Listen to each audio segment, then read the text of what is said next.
Omar F. Miranda is a fifth-year PhD student in the Department of English at New York University, and he is writing his dissertation on the relations between exile, romance, and anachronism in the Romantic era and transnational age of revolution. Along with two of his colleagues, he's one of the founders of the NYU Romanticist Research Group. And together they've established a partnership with the Red Bull Theatre in New York, and they co-produce a romantic drama annually. And so far they've brought Lord Byron's Sardanapalus in 2012 and Percy Shelley's Prometheus Unbound to the stage. And they're going to be co-producing Joanna Bailey's De Montfort this coming November. His talk today is going to focus on last year's co-production of Shelley's lyric drama, Prometheus Unbound, and what such an experience with professional theatre artists can tell us about Shelley's work today. And it's okay for me to mention, Omar's brought a friend of his who is a professional theatre artist to the table to join us today. So everyone, please join me in welcoming Omar Miranda. Thank you very much. Thank you for the invitation. So my talk today is entitled Prometheus Unbound on the New York City Stage. And part of this was co-written with Randall Sessler, one of my colleagues at NYU. And it's with Randall and Veronica Gusi that I started the Romanticist Research Group 4 years ago. And it was 4 years ago that we started the partnership with Red Bull Theatre. So I'll talk for a little bit, and then I would love any of your questions. So in this talk, I will discuss the process of bringing Shelley's Prometheus Unbound to the New York City stage. I will begin by describing the relationship between performance artists and literary scholars through the partnership that we have established with the Red Bull Theatre in New York City. I will then touch briefly on our successful work with Sardanapalus, ever so briefly, during the first year, that I believe paved the way for our work with staging Shelley's lyrical drama, Prometheus Unbound. So brief story is, we very well versed with the story of romantic drama. I'm sure some of you in this room know that very scant performance history. Many critics have regarded these dramas as not necessarily stageable, and there's many reasons they find for that. There's not a huge performance history. It's a little bit experimental. Some of the works we discover in this period, Prometheus Unbound is the prime example. And it is for this reason that they think, well, these are not avant-garde works, non-stageable works. And so as critics, let's put them to one side, because there are other things we can bring to the stage. So and that's a very reductive way to analyze the criticism of these dramas, but it's partially true, actually largely true. And we were bothered by this. And we thought, there was a lot of theorization happening around these dramas, but we hadn't brought necessarily theater artists or performing artists to the table for this discussion, and that is what motivated us primarily. We have a wonderful department who supported us financially. We reached out to the Red Bull Theatre because the Red Bull Theatre actually is interested in quote-unquote neglected classics. So we reached out to them, and they said, we love it. We love this idea. Let's collaborate, and let's see what comes of it. So we put forward Sardanapalus as our first play, and I'll talk a little bit about that. So, as preliminary arrangements for our first staged reading moved forward, and that's what we did. We compromised, and we did staged readings of these plays. We saw that our relationship with Red Bull would be less one-sided than we imagined. We thought we were just going to show up, and they were going to tell us everything that they thought, and we would just remain on the sidelines, quiet. So to put on a staged reading, Red Bull recruits a professional cast of actors for a single performance that is preceded by a same-day 5-hour rehearsal. That's it. Each year we choose the romantic play for performance and donate to the company a modest amount of funding from a research grant we obtained from our department to offset their production costs. Additionally, we write the evening's program to inform the audience about pertinent background information on the author as well as the play's print and performance history.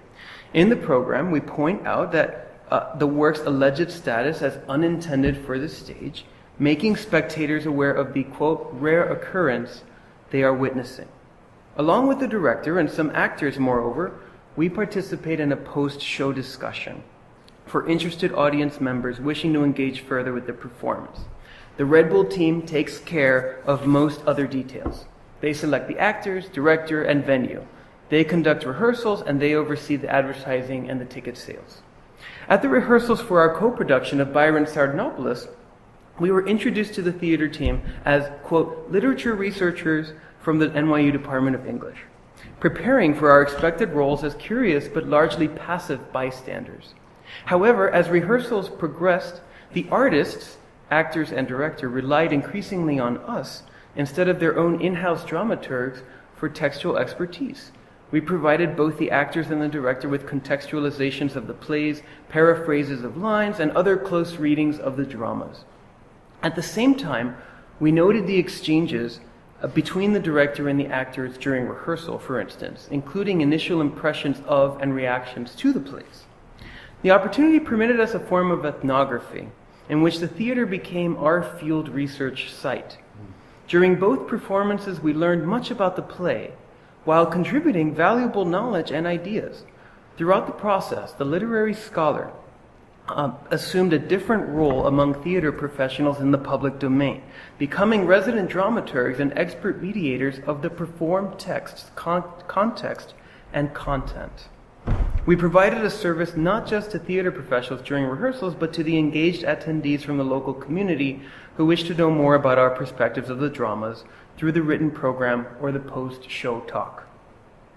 Our first co-production with Red Bull brought Byron to 42nd Street for the first time. Very proud to say that. The rehearsal and performance of Sardanapalus took place on November 12, 2012, at the Peter J. Sharp Theater. During rehearsals, we discovered new knowledge about the transition from the page to the stage. The play's director, Gay Taylor Upchurch, G.T. Upchurch, explained that in order for Sardanapalus to work, the text had to be cut. Didn't come to us as a surprise at all. Upchurch eliminated what she classified as extended poetic descriptions or unnecessary repetitions and restatements that took away from the play's dramatic action.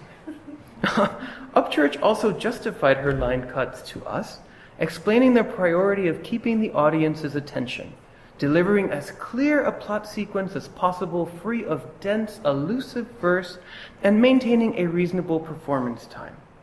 Several of the actors, including Amir Arison, who played King Sardanapalus, expressed similar concerns to us about lengthy passages, directly to us as well. So, when the 10-actor performance commenced later that evening, with one person also reading Byron's stage directions, it was an instant hit for the over 120 attendees.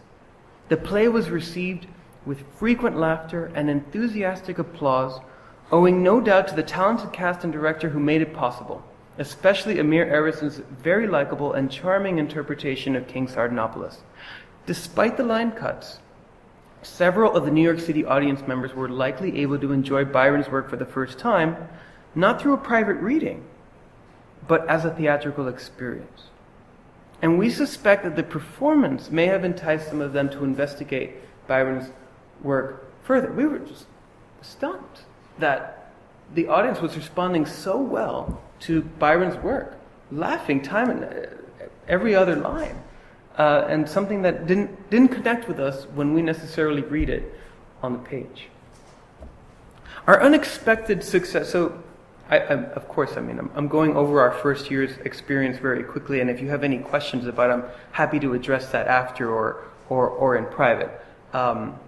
So our unexpected success with Sardanapalus solidified our ongoing relationship with Red Bull Theater, and it's made a staged reading of a romantic drama an annual event.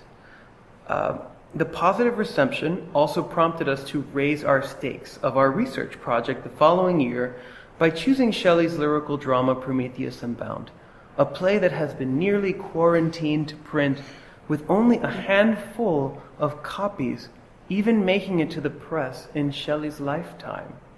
I think there were 20 copies that were made, and he just didn't expect it to be circulated widely. And he even anticipated if it were circulated, right, that readers wouldn't necessarily respond so readily to what he had put forward.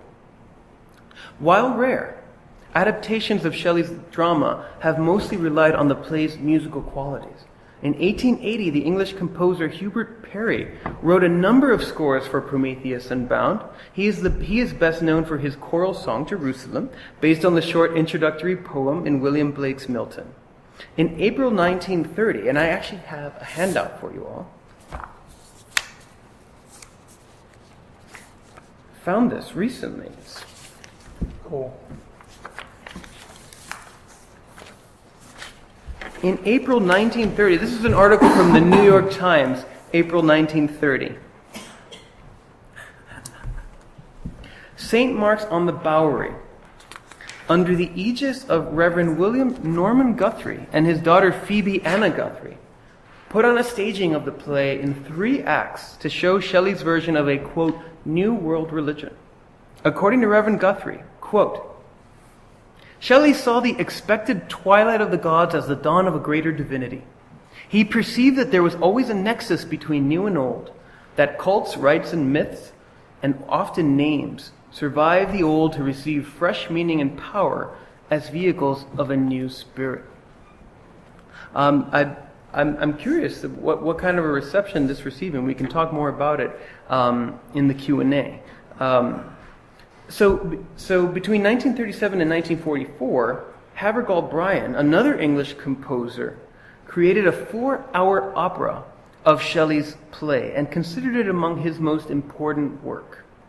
There's also, more recently in 1998, American composer Andy Bullington wrote and performed the music for the first full performance ever, that's what they claim, of Prometheus Unbound at the University of Texas at Austin.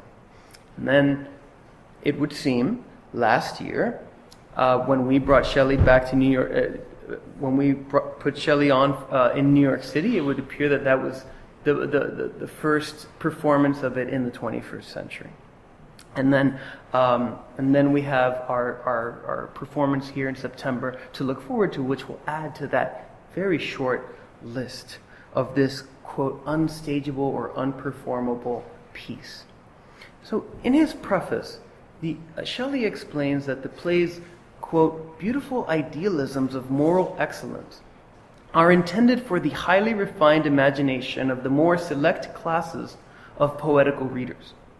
In addition to needing a special reader, the play's ethereal content, representations of cosmic-wide revolution, dense poetic language and imagery, and multiple complex allusions would introduce the limit case, we believed, for our experiment. For years, critics have identified Prometheus Unbound as the ultimate closet drama, indeed one of the most difficult unstageable plays among a collection of dramas allegedly intended for no more than solitary reading pleasure.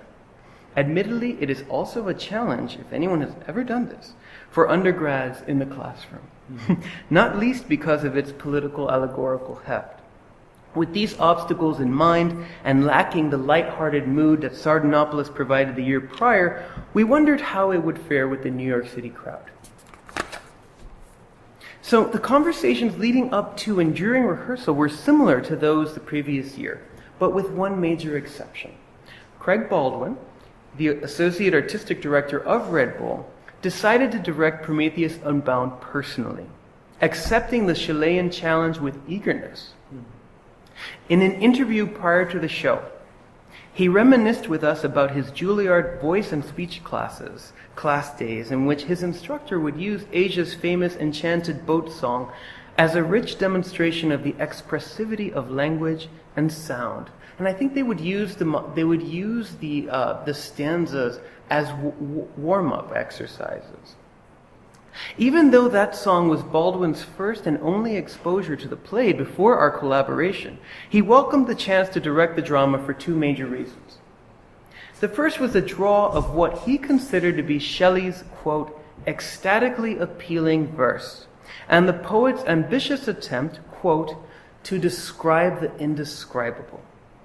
Baldwin noted his interest in the play's reach, quote, for greater and greater transcendence, through massive and multi-layered ideas and images. The second reason was Baldwin's fascination with what he considered Shelley's prescience of late 20th and 21st century advances in theatrical technology. According to Baldwin, Shelley liberated himself from writing in a theatrical tradition of his contemporaries and made precocious innovations. Baldwin believed that today's elaborate Broadway sets could present features like Asia's radiating light from Act 2 or the interanimating visions of celestial bodies of the fourth act as impressive visual effects. He also suggested that the play imagines what we would recognize today as a, quote, Batman-like shadow world, with characters like Demogorgon as a proto-Terminator and the phantasm of Jupiter arising from the lower depths like scenes from X-Men. He even implied that Shelley's drama could adapt well to the cinema. Our conversations with Craig Baldwin were really, really engaging, and we hadn't shared at all what literary scholars had said. He had just read the play, and these are just his observations to us. And in my estimation, I was just stunned by what he was telling us. In his brief exposure to the text, Baldwin recognized, unbeknownst to him, what some scholars have already intuited about the play. Jacqueline Mulholland, for instance, has analyzed Shelley's lyrical dramas, both of them, Prometheus Unbound and Hellas, as rooted in actual theatrical practices. She explains, Shelley was aware that the theater was a dynamic art form, and his lyrical dramas accord with his theory of drama sufficiently to suggest he thought them performable. Mulholland aims to show Shelley as an effective dramatist for the play's song, scenic effect, or suggestions of dance. Jeffrey Cox has also argued that the play is insistently directed toward dramatic traditions, with an entire range of drama from tragedy to melodrama. And that's in the Cockney School. In their writing about romantic mediality, moreover, Celeste Langan and Maureen MacLean have recognized the play's, quote, stunning materiality, outsoarings, and fascinations with conveyance. They argue that the mind mapping of romanticism offers us a media allegory, a fantasy of unmediated, plugged-in transport, and suggests that Prometheus Unbound represents one key instance of such transmission. And I'm going to offer a longer quote from them. They write, Shelley's imagined revolution was incessantly audio-visualized, its movements virtually kinesthetic, propelling spirits and readers ever onward in a shared dream in an optative mode. The drama pictures revolution as a stunning sound and light show, curses, songs, ringing voices, personified voices in the air, visions rolling on brains, light illuminating reconstructed man. These fantastical and avant-garde effects notwithstanding, what does it mean for us to translate these dramatic and medial theorizations into practice? It was a legitimate concern. We were about to take a risk. Red Bull was about to take a risk. Thought, what is going to happen if we bring this to the New York City stage? It's a business after all for them. Shelley may have wished to communicate ideas, to make them sensible, to impress on our sensorium by a poetry, but introducing this imaginative media allegory par excellence as a performance to a New York City crowd would present a risky undertaking altogether. As we expected, Baldwin admitted that the play's unbound imaginary would offer its share of difficulties. The drama's long poetic tracts and minimal stage directions suggested to the director that, despite its 21st century theatrical foresight, Shelley wrote it without any idea of how to stage it. Like Sardanapalus, the text would need lines removed, especially in the drama's second half, when good and justice prevail over evil and protracted rejoicing accompanies minimal dramatic action. An extended celebration of the renovated world saw antagonism would be a challenge for any director. But that did not discourage Baldwin, who determined to be crafty and playful and compensated for the suspended action by capitalizing on Shelley's lyricism. One such strategy for heightening the play's sonoric experience included his placing of actors throughout the entire theatrical space. During the fourth act, for example, as the actors playing Panthea and Ione described the redeemed world's, as the actors playing Panthea and Ione described the redeemed world's marvels from the stage, the famous dialogue between the earth and the moon occurred throughout the orchestra. The director also divided the text's lengthy choruses. He broke the lines up among several actors who would recite lines either individually or in harmony. And actually, on the other side of the handout, I have reproduced an example of one of Baldwin's adapted choruses, besides Shelley's original text. I'll give you just a few seconds to look that over.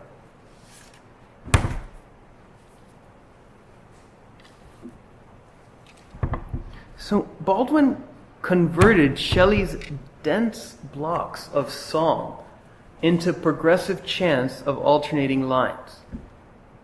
The decision provided a more viable and dynamic method than long uninterrupted monologues or arias, even though it also offered a curious paradox. Baldwin took the poet's lack of direction as license for creating a precise plan for amplifying the evening's experience. And yet all the while, Shelley's unbound language and imagination would require a highly specific design to make the visionary play a dramaturgical success. In essence, Baldwin bound Prometheus, as it were, to a slightly rigid structure. And though we initially deemed the strategy as antithetical to Shelley's vision, the director embraced it as an opportunity for a rich theatrical experience. So the stage reading took place last year on November 18th as Eric mentioned, at the Lucille Lortel Theater in the West Village. While Baldwin made substantial line cuts, he compromised with us by reinserting particular passages that we believed crucial to understanding Shelley's great work. It really was a back and forth, this discussion. He did take out many passages, and he was very open to our opinion, and he inserted some passages back in. Some of these included, like in Act 1, for instance, the visions of the French Revolutionary Terror, or at the end of Act 3, the spirit of the hour's observations about women's equality. He had completely wiped these away, and we thought these were crucial to the whole play. And he said, sure, we'll put them back in. Despite the drama's highly complex features, we believe it appealed to many, though not all attendees. The resolution of dramatic action before the intermission at the end of Act 2, in addition to the density of Shelley's verse, may indicate why, despite starting with a full house, we actually had a sold-out performance of about 200 people coming to see this performance in the West Village. We were completely taken aback by that. And so we had an intermission at the end of Act 2. And at the end when intermission came, right, and the play resumed, many people from the audience had left. Right? I would say a decent portion of the initial attendance were gone. In an email following the show, Baldwin wrote that the house appeared divided. Many of them seemed bored by the incessant and complicated imagery and the long poetic tracks. Quite a few even left at intermission. Others stayed the whole time and seemed very excited about it at the talkback. But we also presumed that the audience members unfamiliar with the play might have believed that the second act's dramatic conclusion was, in fact, the play's finale. We hadn't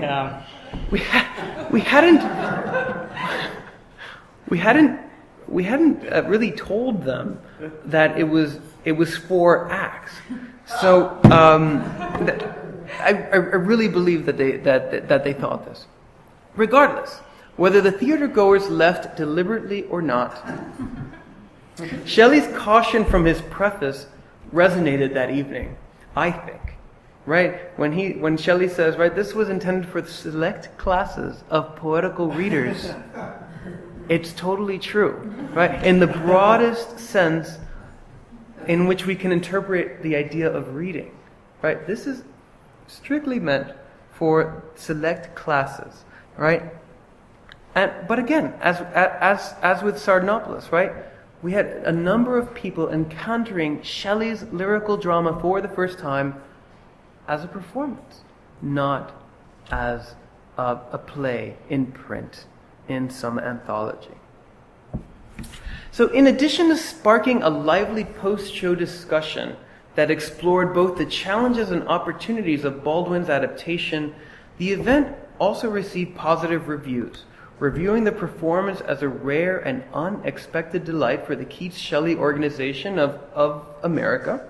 Suzanne Barnett, who is very involved in unbinding Prometheus as well, Suzanne Barnett commented that it was, quote, a lively and nuanced performance that was especially impressive given that the cast had only a single rehearsal that same afternoon. Barnett elaborates. The experience of hearing the choruses and semi-choruses chant their intermingled lines from either side of the theater was both appropriate to the musicality of the source text and a canny solution to the limitations of a reading, as opposed to a full staging. It was also a delightful sensory experience, and it felt like a decision Shelley himself would have endorsed. And thank you, Suzanne, for that lovely review. So, despite his limited time, we agree with Suzanne Barnett that Baldwin brought out Shelley's complex artistry, rich musicality, and varied forms, and indeed creating a delightful sensory experience. And I think one of the greatest examples of this occurred during the Moon's speech in the last act's Cosmic Jubilee, a high point that Suzanne Barnett also noted. Adam Green, the actor, read his lines so powerfully that Myra Lucretia Taylor, who was playing the Earth, broke out of her character to say, quote, "You just took my breath away," before she resumed her own lines. While scholars typically dismiss Act 4 of the play as a problematic extension of Shelley's, quote, intense inane, that's a phrase from the last line of Act 3, this opportunity offered an earnest attempt to emphasize the oral pleasures of the final act's poetry. Baldwin even incorporated into his vision one of our own dramaturgical suggestions at the end of the play. As Demogorgon recited his and the play's final line, "This is alone life, joy, empire, and victory," all of the actors recited it along with him. This reflected not only the indelible power of a unified people's monster, Demogorgon, Demos Gorgon, but also Baldwin's inspiring capacity for aesthetic liberties in the absence of specific stage directions. In the end, both case studies with Red Bull shed light on certain features that we could not have discovered in the classroom or in the library. For instance, we were pleasantly astonished to learn that Baldwin recognized humor in Shelley's play. During rehearsals, Baldwin suggested that Jupiter's monologue at the dawning of Act 3 could be read and performed humorously because of the melodramatic and, quote, absurd nature of the despot's lines. As a caricature of evil, his character may amuse the audience with proper direction and talent. This is what Baldwin told us. After all of our years rereading the play, we never discerned humor in Jupiter's first and only appearance in the text. Baldwin also indicated that Mercury's role in Act 1 could produce an equally amusing instance in the drama if the actor playing his role exaggerated the character's cowardice and defeated helpless position between Jupiter's omnipotence and Prometheus's defiance.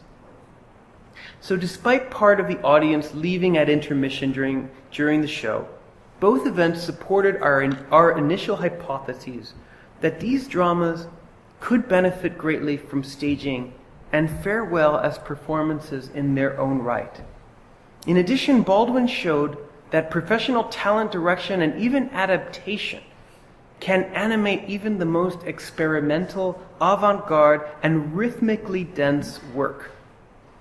Our case studies also suggest that Byron's, Shelley's, and others' cautions against bringing their own plays to the theater might speak more to their own dislike of and estrangement from the theater culture of their day than each of their plays' independent dramaturgical potential. Though we did not assess these dramas' viability as full productions, the directors and audiences regarded what unfolded before them on both occasions as exercises towards full performances. Baldwin made evident that a production of Prometheus Unbound could far exceed what he accomplished within his means. Again, 5 hours, same-day rehearsal. He also expressed interest in working further with Shelley's drama, including seeing it into an elaborate opera musical.